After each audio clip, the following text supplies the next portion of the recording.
I never answer to no, man, I still go. Go, go, go, go, go, go, go, go. Brian Giles with Brian Giles MTG, and I'm back with the last of the Fallout spoilers. So, starting our list off, we start with a reprint of Austere Command, 2 white and 4 for a sorcerer that reads, choose 2. Destroy all artifacts, or destroy all enchantments, or destroy all creatures with mana value 3 or less, or destroy all creatures with mana value 4 or greater. Hoo-ha.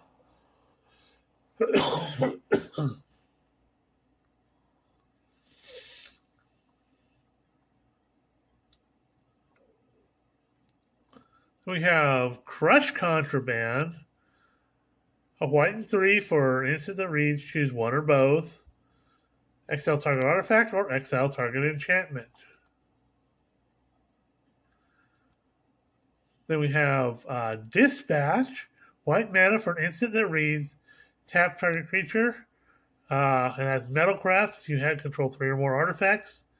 Exile that creature. So, versatile little spell, works well in this artifact build deck that we have, the Madison Lee deck. We have Paladin Dance, Steel Maverick, a white and 2 for a 3/3 legendary artifact creature Synth Knight. He has Vigilance and Lifelink. You can exile him. Each creature you control that's an artifact or a human gains indestructible till end of turn. So, hoo-ha, he's kind of fun to have.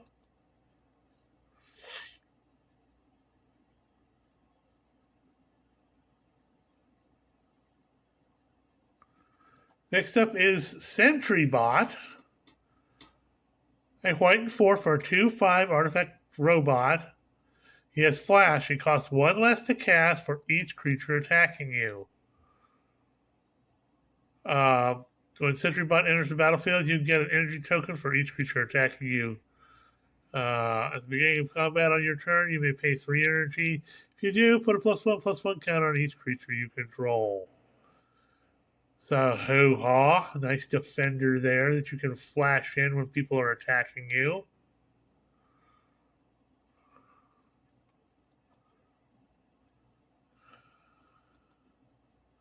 Then we have Swords to Plowshares, white mana for an instant that reads, exile target creature, its controller gains life equal to its power.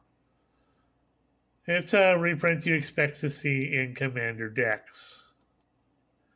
Next up is the Pridewind, Steel Flagship, 2 white and 4 for a legendary artifact vehicle with flying. Whenever another non-token artifact enters the battlefield under your control, create a 2/2 white human knight creature token.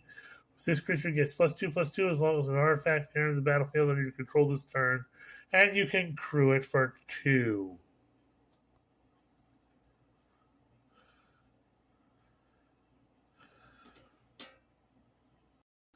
Next up, we have Glimmer of Genius.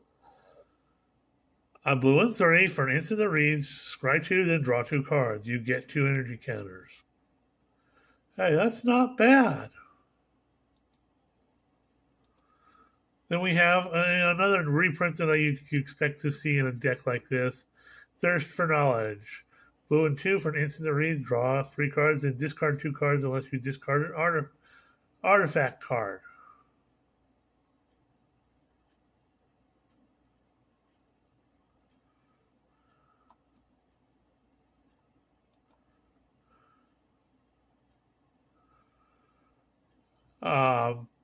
Whirler Rogue, again another good reprint for this particular set. 2 blue and 2 for a 2/2 human rogue artificer. When it enters the battlefield, create 2 1/1 colorless Thopter artifact creature tokens. You can tap 2 untapped artifacts you control. Target creature can't be blocked this turn. Next up is Loyal Apprentice. A red and 1 for a 2/1 human artificer with haste. It has lieutenants to begin combat on your turn. If you control a commander, create a 1/1 colorless Thopter artifact creature token with flying. That token gains haste till end of turn. And of course, Unexpected Windfall. So 2 red and 2 for an instant that reads an additional cost to cast a spell, discard a card. Draw 2 cards and create 2 treasure tokens.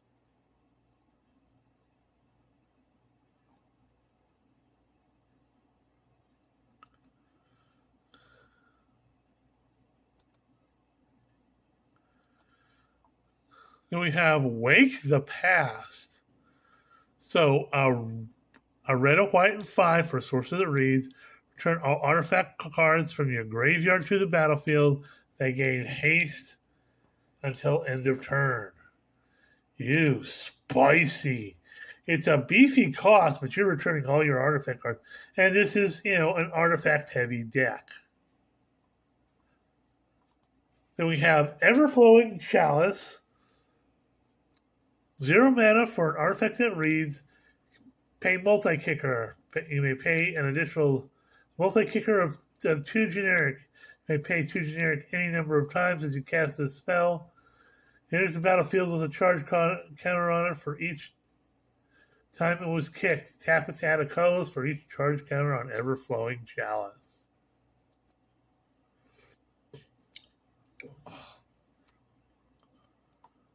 Next up, we have Expert Level Safe. So, 2 generic for artifact that reads Expert Level Safe, enters the battlefield. Exile the top 2 cards of your library face down. Pay 1, tap it, sacrifice. Pay 1, tap it. You and target opponent each secretly choose 1, 2, or 3. Then those choices are revealed. If they match, sacrifice Expert Level Safe, put all cards exiled with it into their owner's hands.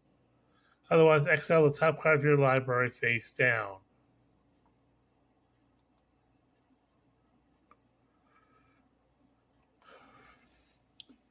Next up, what deck isn't complete without Lightning Greaves? So 2 generic for artifact equipment. Equipped creature has haste and shroud and equip for 0.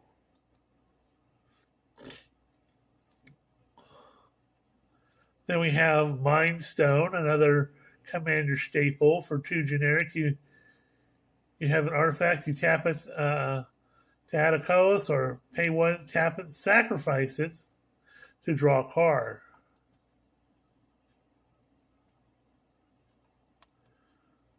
Then we have Mystic Forge.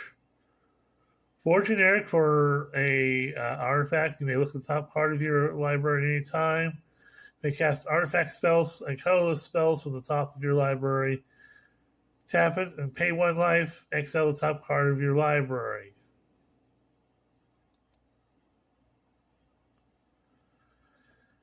Panharmonicon. So 4 generic for artifact that reads, if an artifact or creature entering the battlefield causes a triggered ability of a permanent you control to trigger, it triggers an additional time.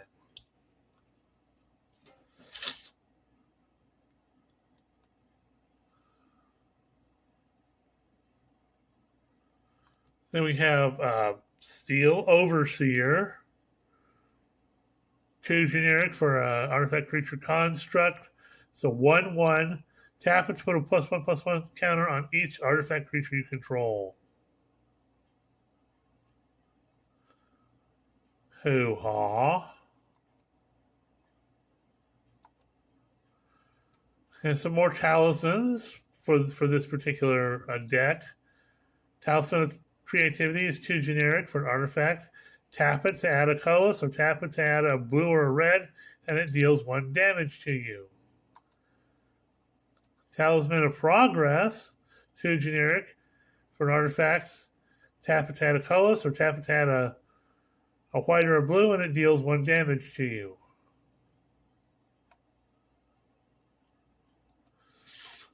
Next up is Thought Vessel.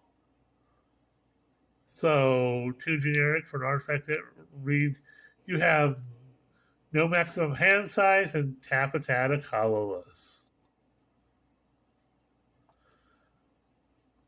Next up is Wayfarer's Bauble because it's a commander staple. Just like Thought Vessel was. 1 generic for an artifact. Pay 2, tap it and sacrifice it. Search your library for a basic land card. Put that card onto the battlefield tapped, then shuffle. Then we have Glacial Fortress. It's a land, enters the battlefield tapped unless you control a plains or island. Tap it to add a white or a blue, because more check lands. Irrigated Farmland. So Plains Island comes into the battlefield tapped. Tap it to add a white or a blue, and you can cycle it for 2. Mystic Monastery, the tri-land for this particular deck. Enters the battlefield tapped. Tap it to add a blue, a red, or a white. Prairie Stream, a Plains Island. It enters the battlefield tapped unless you control 2 or more basic lands. You tap it to add a white or a blue.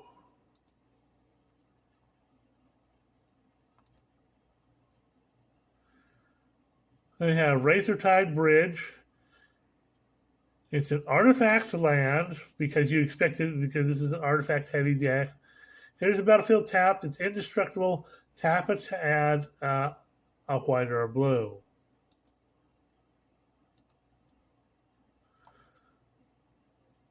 We have Rustvale Bridge, another of the artifact lands. There's the battlefield tapped. It's indestructible. Tap it to add a red or a white.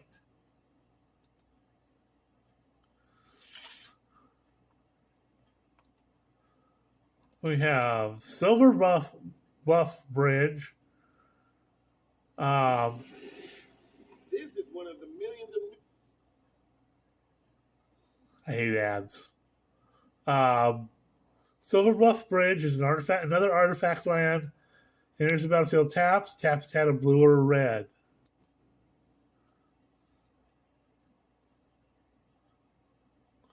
Then we have Skycloud Expanse. Land, you can pay 1, tap it to sacrifice a white and a blue. We have Spire of Industry. Land, tap it to add a colorless, or tap it, pay 1 life, add 1 mana of any color, activate only if you control an artifact.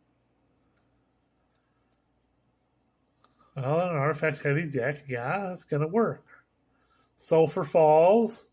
So land. Enters the battlefield tapped unless you control an island or a mountain. Tap it to add a blue or a red. Of course, the temples. Temple of Enlightenment. Enters the battlefield tapped. When it enters the battlefield, scry 1. Tap it to add a white or a blue. And Temple of Epiphany. Enters the battlefield tapped. When it enters the battlefield, you scry 1 or tap it to add a blue or a red. And Treasure Vault, because we all need more treasure. It's an artifact land, tap it to add a colorless, or pay 2x, tap it and sacrifice it to create X treasure tokens. So, hoo-ha, that's all the spoilers I have for Fallout. Interesting deck strategies in this particular thing. So I hope you all have a great day. We'll see you on the next video.